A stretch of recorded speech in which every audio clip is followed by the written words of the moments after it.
Hello everyone, আসসালামু আলাইকুম। আশা করি সবাই ভালো আছেন। আল্লাহর রহমতে আমি অনেক ভালো আছি।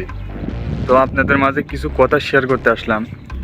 আমরা বর্তমানে জানি যে আমাদের বাংলাদেশে প্রায় মোট 12 থেকে 13টি জেলা বন্যা প্লাবিত হয়েছে।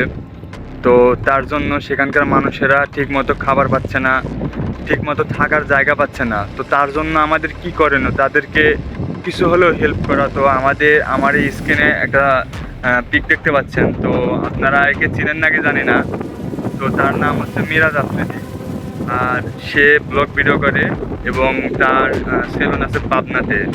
আর সে গেছে হচ্ছে ত্রাণ বিতরণ করতে, অর্থাৎ হেল্প করতে বন্যা প্লাবিত মানুষদের। তো ঠিক আছে, সে হেল্প করতে গেছে, কিন্তু তার কিন্তু দুইটা হাত নাই, সেটা তাকে ভাবতে হবে। সে লাইফ জ্যাকেট পরে পানিতে নামতে চাচ্ছে, এটা কেন করতেছে? তোমার যদি ত্রাণ দেওয়ার ইচ্ছা হয় তাহলে তুমি 10 থেকে 12 জন বা তার থেকে অধিক একটা টিম তৈরি করো। তো টিম তৈরি করে সেই টিমকে দিয়ে তুমি সেই ত্রাণগুলো পাঠানোর ব্যবস্থা করো। কিন্তু সেটা করতেছে না, সে নিজেই যাচ্ছে।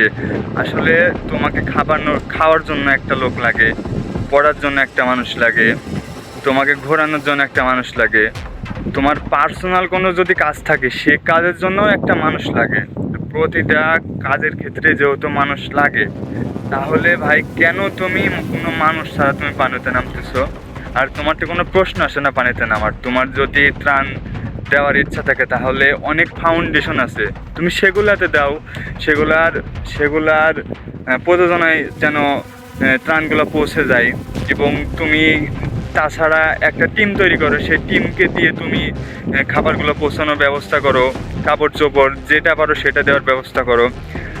তোমার যদি এত ইচ্ছা হয় সেখানে থাকার, তাহলে তুমি যে কোনো একটা শুকনো জায়গাতে থাকো বা নৌকার উপরে থাকো, থেকে সেখান থেকে মানুষদের সাথে নিয়ে তুমি তাদেরকে ত্রাণ বিতরণ করো। কিন্তু তুমি কি করতেছো? তুমি নিজেই নামতেছো পানিতে। আসলে এটা তো ঠিক না ভাই।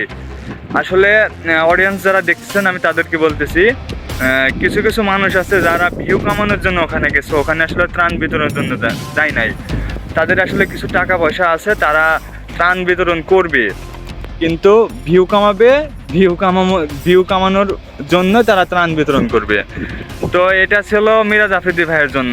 আর মিরাজ আফ্রিদি ভাই, তোমাকে বলতেছি, তুমি যদি ভিডিওটা দেখে থাকো তাহলে অবশ্যই তুমি ভিডিওটা একটা কমেন্ট করে দাও, আসলে আমি ঠিক বলছি না ভুল বলছি।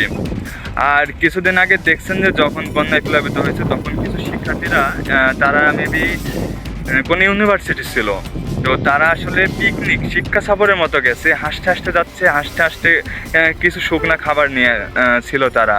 তো আসলে এখানে তো হাসির কোনো বিষয় না, ঠিক আছে? এখানে তো আসলে দুঃখজনক একটা বিষয়। এখানে যদি আপনার আমার বাসা হয়তো বন্যাতে যদি প্লাবিত হইতো, তাহলে কি করতেন? তো এই জন্য বলতেছে ভাই, আপনারা যারা আমার ভিডিওটা দেখতেছেন, তারা অবশ্যই বন্যা প্লাবিত মানুষদের পাশে গিয়ে দাঁড়ান, কিছু হেল্প করেন। ভবিষ্যতে দেখবেন উপর আল্লাহ একদিন আপনাকে মানে অনেক ত্রাণ বিতরণের জন্য অনেক উৎসাহিত করবেন এবং অনেক হয়তো বা অর্থ সম্পদ দিয়ে দেবে আল্লাহ।